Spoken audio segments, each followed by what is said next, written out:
It's a new year, Drew. Everyone, are you feeling it? New year, new energy. Are you ready to get healthy? A lot of people, I think, in the new year want to do like big things and be like, I'm going to run 40 miles a day. Yeah. And I think dry January is being put to the test. It is. But, you know, okay, so there's, people think you should start small and do little things rather than big grand gestures. And the New York Times, they say they have just the plan for us. They say we should think small, think of fitness like we think of food, and start exercise snacking. That's what they call it, which I think is cruel because it makes me want a cookie, snacking. But what they mean is little bursts of exercise when you can fit it in. So, would you bear with me and try something? Of course. While we finish the story, can we do squats? Yeah. Right up front? Yeah? Okay, come here. Ready? Oh. So, by the way, I'm not kidding. This is the pair of pants that I had to put a bra strap into because I started the show and they fit, and then I stressed 8, and then they didn't, but I'm working my way back. You look great, but we can always be in work in progress. So I'm going to do a squat and see if I can hold it as we do this story, okay? 3, 2, go. And this is where we go up. Okay.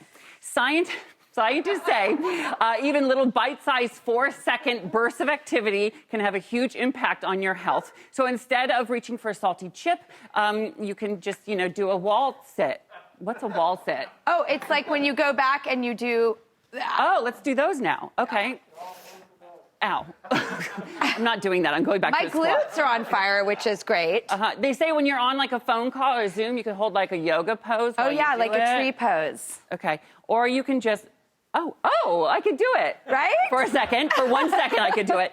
Or how about this trend? Trampolines are huge. Goldie Hawn, she's obsessed with the trampoline. And they say, look at her. That's what she's doing.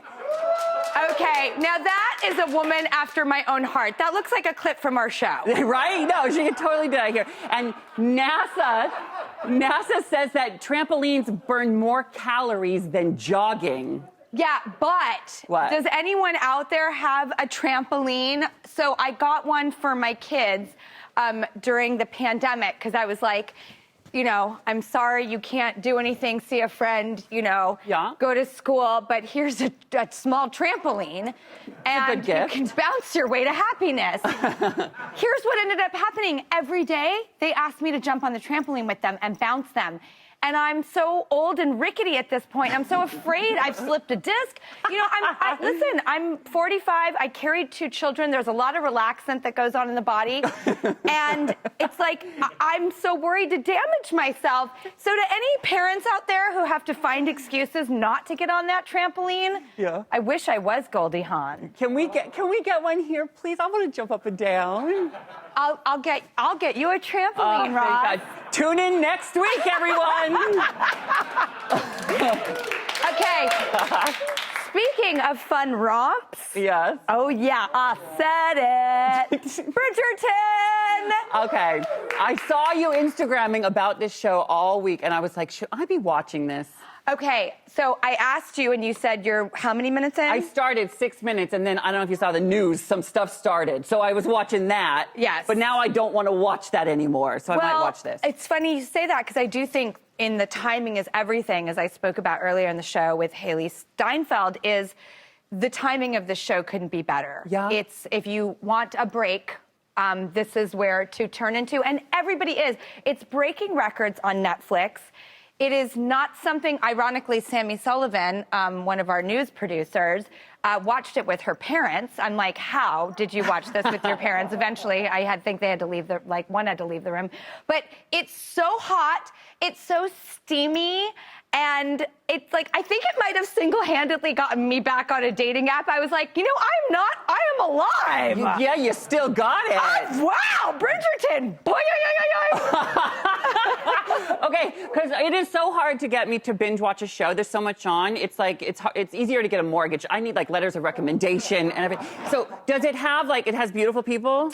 Yes. And it has, is there a lot of hubba hubba going on? Oh my gosh, so much. It's Cinemax. It's on Netflix, but it's like Corset, Cinemax. And I was worried when it ended that it was going to be over. And it turns out I found out from our news division, we did some recon. There are 8 books in the series. So if you like it when it ends and you want more, I think it's coming, which is good. So here's what I'm going to do, Drew, because you made me watch The Queen's Gambit, and I loved it. So now I'm going to trust you. I'm going to spend my weekend watching Bridgerton instead of the news, and I'll report back. Or both. You know, one is a civic duty and one is a nice antidote to it. And I just want to say one thing about Bridgerton that might be my favorite thing about it is one day I heard Oprah Winfrey say that when she was doing the film A Wrinkle in Time, she looked around and she saw Mindy Kaling and Reese Witherspoon and herself. And she said, I believe this is what a film should look like. And when I watch Bridgerton, I keep hearing that quote of hers over and over in my head. And to Netflix and Shonda Rhimes, I thank them so much for so seamlessly giving us what a show should look like.